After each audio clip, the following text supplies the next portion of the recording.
आप देख रहे हैं सुदर्शन न्यूज।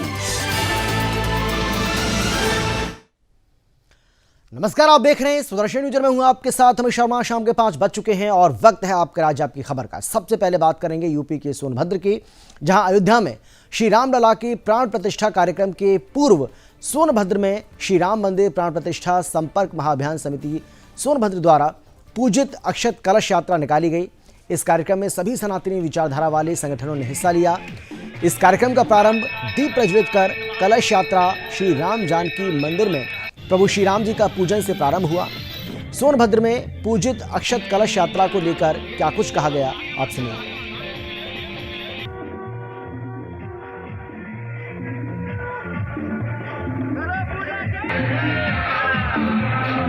500 साल का इतिहास समय बीतने के बाद सनातनियों को अपने प्रभु आराध्य श्री राम भगवान के 22 जनवरी 2024 को प्राण प्रतिष्ठा की जाएगी। मंदिर का कार्य काफी तेजी से चल रहा है।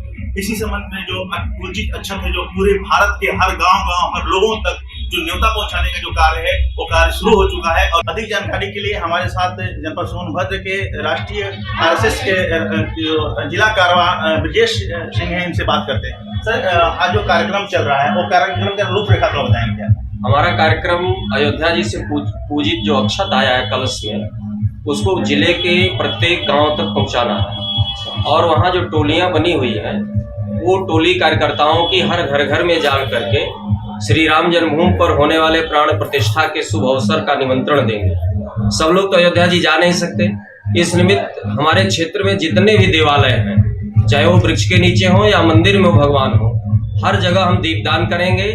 और जहां व्यवस्था होगी वहां से लाइव प्रसारण भी हम देखेंगे। अन्यथा 11 बजे से 2 बजे के बीच में सुंदरकांड का पाठ, श्री राम रक्षा स्तोत्र जाप या भजन कीर्तन इत्यादि कार्यक्रम चलते रहेंगे। पुनः 22 जनवरी 2024 से दिवाली मनाना शुरू करेंगे। और यह सौभाग्य की बात है कि सनातन संस्कृति में भगवान श्री राम को अपने उस झोपड़ी से अपने मंदिर में जा रहे हैं और उनका प्राण प्रतिष्ठा 22 जनवरी 2024 को की जाएगी। कैमरामैन पर्सन के साथ राजेश सिंह, सुदर्शन न्यूज, सोनभद्र। और बात करेंगे यूपी की राजधानी लखनऊ की, जहां पर लखनऊ विकास प्राधिकरण सैकड़ों शिकायत मिलने के बाद भी अवैध निर्माण को सिलसिला रुकने का नाम नहीं ले पा रहा है। और शिकायतकर्ताओं का यह आरोप है कि मुख्यमंत्री जन सुनवाई पोर्टल पर भी फर्जी आख्या लगाकर अधिकारियों को गुमराह करने की कोशिश की जा रही है। अवैध रूप से अतिक्रमण करने वालों की दबंगई का आलम यह है कि अब वो शिकायत करने पर लोगों को जान से मारने की धमकी भी देते हैं। लखनऊ के आशियाना कॉलोनी के सेक्टर जे के आवासीय भूखंड 2 और 373 यानी कि 373 पर 2 विशाल शॉपिंग कॉम्प्लेक्स बनाकर खड़े कर दिए गए और शीघ्र ही इन्हें उद्घाटन का भी कोशिश की जा रही है, यानी कि बहुत जल्द ही इनका उद्घाटन भी किया जाएगा।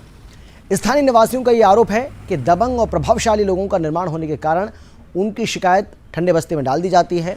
और ऐसा ही कुछ हाल है सेक्टर एल का, जहां दबंग बिल्डरों ने सभी मानक नियम और शहरी आवास नियोजन से जुड़े कानून की परवाह किए बिना ही अपने अवैध निर्माण को खड़ा कर दिया।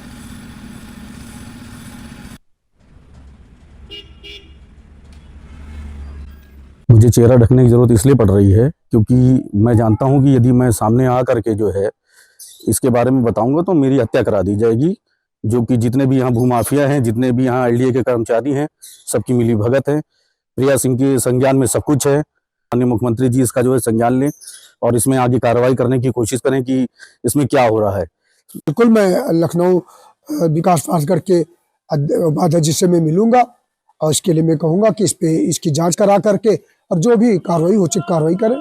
कि एक व्यक्ति जो कहीं परेशान है, परिवार में कहीं रोजी रोजगार कर रहा है, उसको तो एक बार सोचा जा सकता है कि मजबूरी में उसने कहीं कुछ काम किया होगा। लेकिन ऐसे लोग जिनके पास कोई किसी तरह का कोई धनाभाव नहीं है, लेकिन सिर्फ पैसे कमाने के उद्देश्य से वो इस तरह का निर्माण कर रहे हैं, उन पर तो बहुत कठोर कार्रवाई होनी चाहिए। क्योंकि जो जानकार लोग हैं, जिनको नियम मालूम है, कानून का पालन कराने वाले हैं, ऐसे लोग यदि कानून को तोड़ने लगेंगे तो समाज फिर में क्या होगा। मामला तो कई बार एलडीए से कहा भी गया और इसको एलडीए को बड़ी स्ट्रिक्टली देखना चाहिए, क्योंकि आशियाना चौराहे से लगा के पावर हाउस चौराहे तक शाम के वक्त पूरा जाम हो जाता है।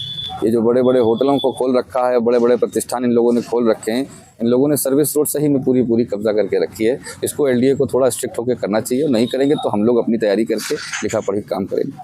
आशियाना को अगर अवैध निर्माण को अगर कहा जाता है तो उसकी बड़ी वजह भी है। और मेरे पीछे एक बड़ी वजह है, आप देख सकते हैं 1.5 वर्षों से जिस अवैध निर्माण की शिकायत स्थानीय लोगों ने करी, समाज सेवियों ने करी, आरटीआई एक्टिविस्टों ने करी, और यहाँ तक कि कई समाचार पत्रों ने और चैनलों ने इसकी खबर भी दिखाई।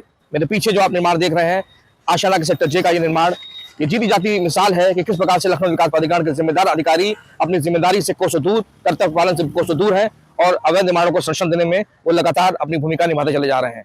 अंशुमान दुबे, सुदर्शन न्यूज, लखनऊ।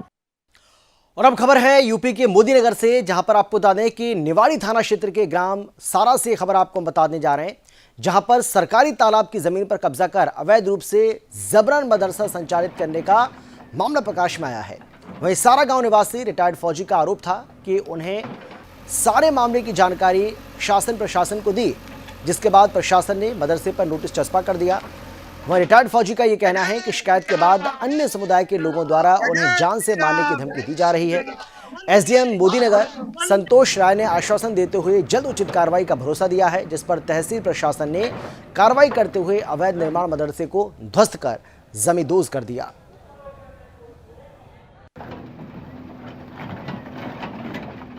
शिकायत है, उसी क्रम में जांच की गई और तहसीलदार द्वारा इस पर बेदखली का आदेश पारित किया गया है।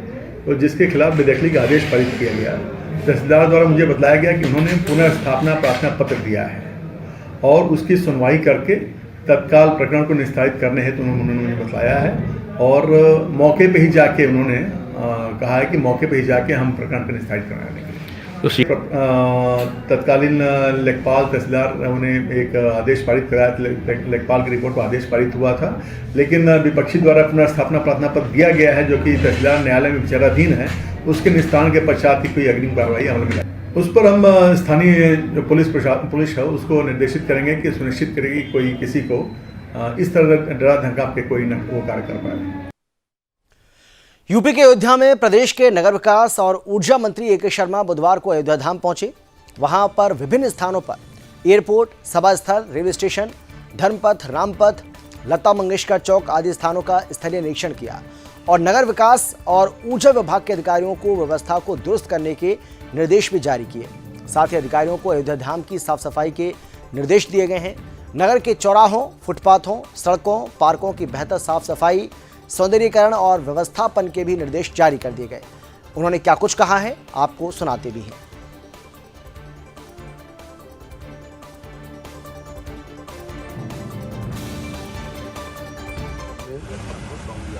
भगवान राम की ही प्रेरणा से, उन्हीं के आशीर्वाद से जो कुछ भी हो रहा है, भव्य मंदिर बन रहा है, अयोध्या सज रही है और उस प्रक्रिया में माननीय प्रधानमंत्री जी 30 तारीख को एयरपोर्ट के उद्घाटन के लिए और नगर की मुलाकात के लिए आ रहे हैं। तो प्रथम हम 30 तारीख की जो तैयारियां हैं उसको करने के लिए, देखने के लिए, कराने के लिए। यूपी के अमरोहा के रजोहा गांव में बीजेपी के राष्ट्रीय महामंत्री और राज्यसभा के सांसद अरुण कुमार सिंह विकसित भारत संकल्प यात्रा में पहुंचे, जहां उन्होंने आम जनता और अधिकारियों और जनप्रतिनिधियों के साथ पीएम मोदी का लाइव कार्यक्रम को सुना। पीएम मोदी की योजनाओं की जनता को जानकारी दी। साथ ही कहा कि विकसित भारत संकल्प यात्रा और मोदी की गारंटी पूरे देश इस पर भरोसा कर रहा है। इसी के चलते अमरोहा में भी कई योजनाओं के लाभार्थियों को योजनाओं के लाभ से लाभान्वित किया गया है। उन्होंने क्या कुछ कहा आप सुनिए। ये रजौरा गांव है और विकसित भारत की संकल्प यात्रा माने मोदी जी की गारंटी की गाड़ी यहाँ आई है और जो भी यहाँ 17 योजनाएं लेकर के हम लोग गाड़ी के साथ चल रहे हैं। किसी का कोई उज्ज्वला नहीं मिला, किसी को गैस का सिलेंडर नहीं है, किसी को आयुष्मान नहीं है, वो लोग पात्र हैं, वो सब लोग यहाँ रजिस्ट्रेशन करा सकते हैं और पहले से यहाँ बहुत। और अब खबर है यूपी के जालौन से, जहां एसओजी और सर्विलांस टीम जालौन, थाना कोतवाली, उरई पुलिस की संयुक्त टीम को बड़ी सफलता हाथ लगी है। दरअसल थाना कोतवाली उरई क्षेत्र में गोलीकांड से वांछित जनपद से 25,000 के इनामिया और थाना समथर जनपद झांसी का हिस्ट्री शीटर पूर्व में धन सिंह गैंग का सक्रिय सदस्य और शार्प शूटर अभियुक्त को पुलिस मुठभेड़ के दौरान गिरफ्तार कर लिया गया। वहीं गोली लगने से अभियुक्त घायल हो गया। आरोपी के कब्जे से अवैध असला, खोखा, कारतूस बरामद कर पुलिस आगे की कार्रवाई कर रही है।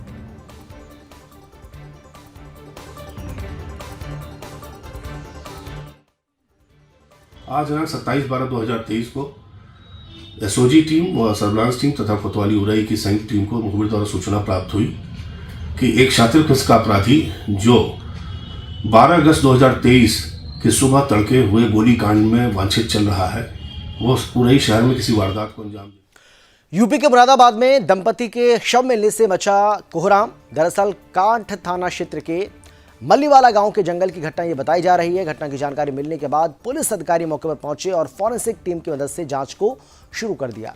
पुलिस की शुरुआती जांच में पति द्वारा पत्नी की हत्या के बाद आत्महत्या की आशंका जताई जा रही है। हालांकि पुलिस ने मामला दर्ज करते हुए पति पत्नी के शव को पोस्टमार्टम के लिए भेज दिया है और आगे की कार्रवाई जारी है।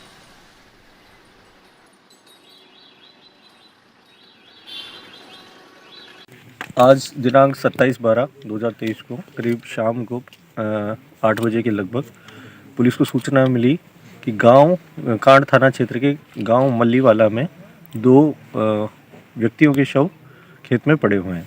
पुलिस मौके पर गई, हम सब मौके पर आए और सीओ साहब आए मौके पर आकर देखा कि एक महिला का शव गन्ने के खेत में पड़ा हुआ है। उससे करीब कर्नाटक के बेलगांव जिले के निप्पानी तहसील के गलतगा गांव में भीमापुरवाड़ी में तेज रफ्तार दोपहिया वाहन सवार को बचाने की कोशिश में अनियंत्रित होकर एक बस पलट गई, जिसमें दोपहिया सवार गंभीर रूप से घायल हो गया और बस में सवार 2 लोगों के सीने में गंभीर चोटें आई हैं। वहीं घायलों को एम्बुलेंस की मदद से अस्पताल में भर्ती कराया गया। बस में 73 यात्री सवार थे।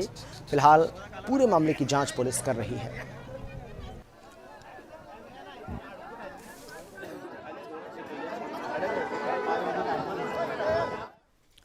खबर है मध्य प्रदेश के धार से, जहां आपको बता दें कि प्रदेश सरकार ने डीजे पर प्रतिबंध लगाया हुआ है। इसके बावजूद भी लोग यहां डीजे का उपयोग करते हैं। बीती रात शहर में 2 स्थानों पर जन्मदिन पार्टी में डीजे का उपयोग करना युवकों को भारी पड़ गया। सूचना के बाद पुलिस ने तत्काल एक्शन लेते हुए मौके पर दबिश दी और डीजे साउंड को जब्त कर लिया। साथ ही मध्य प्रदेश कोलाहल अधिनियम के तहत मामला दर्ज किया गया, जिसमें पुलिस की कार्रवाई चल रही है।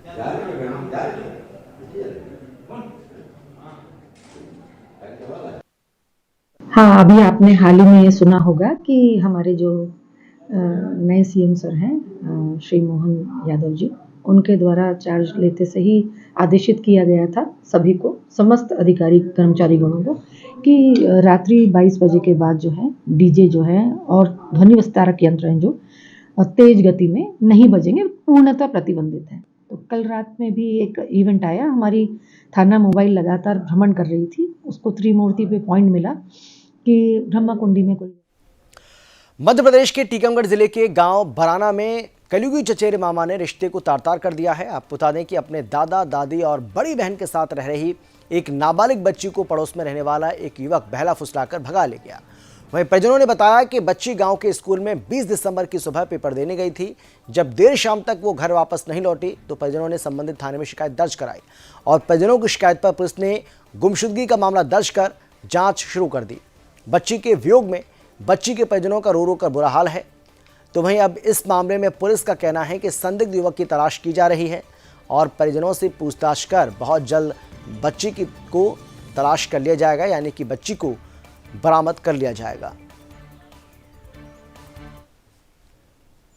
घटना दिनांक 20 की रात्रि की है, जिसमें जो रिपोर्टकर्ता बसंती कुशवाहा द्वारा बताया गया कि उसकी नाबालिग बच्ची है जो 13 से 14 वर्ष के बीच की उम्र की है, जो दिन में निकली है, देर रात निकली और सुबह पता नहीं चला कहाँ चली गई। जो तस्दीक की गई, तस्दीक में उनके द्वारा ये बताया गया कि हमारे यहाँ जो एक व्यक्ति रहता था, उसी के बाजू में उसका चचेरा भाई का साला जो वहीं पर रहता था, वो भी उस दिन से नहीं है। और इसी के साथ ही इस बुलेटिन में फिलहाल इतना ही, लेकिन देश और दुनिया की बाकी खबरों के लिए आप देखते रहिए सुदर्शन न्यूज। जय हिंद। आप देख रहे हैं सुदर्शन न्यूज।